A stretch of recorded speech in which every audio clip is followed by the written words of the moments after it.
Hi everyone, welcome to Essy Cooks. In this video, I'm going to be showing you how to make a crispy sage holiday tofu. So if you like tofu and you're looking for a vegan or vegetarian protein source for your next holiday meal, try this one out. It's actually pretty simple to make and it is the perfect vehicle for gravy. And if it's a Thanksgiving or a Christmas dinner, you know I'm going to be covering everything in gravy. If you're anything like me, you'll be doing the same. There's a mushroom gravy on there. You can put anything you want on top. So let's get started. We've got one block of extra firm tofu. Make sure it's drained and pressed. And we're going to cut it into 9 equal slices. These are like our little tofu steaks, if you will. We're going to preheat the oven to 400 degrees. Make sure that's preheating while we're breading these because this actually goes pretty fast.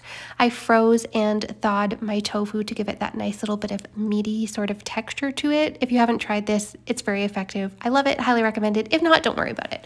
Now we're going to grab 2 shallow bowls and this is where we're going to do our breading. So we're going to add 2 tablespoons of extra virgin olive oil to one bowl, and that's just going to make our breading stick. It actually works so well.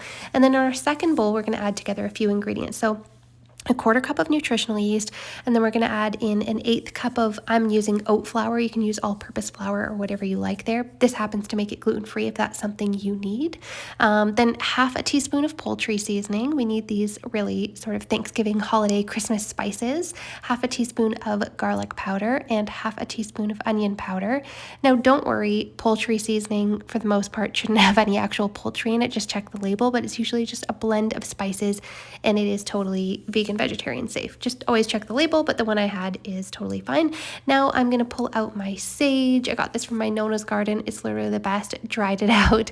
Now you can add in 2 to 3 finely chopped sage leaves or 1/2 teaspoon of dry. If you have fresh, great. I have these dried from, like I said, the garden. I'm just going to crumble them up because they're dried, they're going to crumble right in there, and I like to have a few bigger chunks in there as well because it looks really nice. It tastes so good. If you want to add more sage, go for it because this is a sage tofu, so we definitely want to be tasting the sage in this recipe. Then we're going to add 2 to 3 sprigs of fresh thyme or 1/2 teaspoon of dry. And of course, salt and pepper to taste. And that is our dry mixture, so whisk that all together. I hope you're liking the video so far. If you like it, you want to see more like this, please hit that like and subscribe button. It means so much to me, and I'll keep making more videos like this. Now we're going to dip every piece of tofu in the oil. You can kind of remove the excess. It just needs to be a really thin coat, just so that the breading is going to stick. So just make sure you're tossing that around nicely in the bread sort of dry coating, and look how easy that is. We're going to keep doing that with the rest of the slices here. Now I started with 2 tablespoons of olive oil. You may need a little bit more, but I don't like to put more because obviously who wants to waste olive oil right now? Olive oil is like crazy expensive. So start with 2 tablespoons. If you need another tablespoon like I did, just add a little bit more in the bowl at the bottom of the bowl, and you're going to use up all of that breading as you can. Make sure, like, if there is a little bit left over like I had here, you can use that for something else. I threw it in a soup. It was actually so good and so flavorful.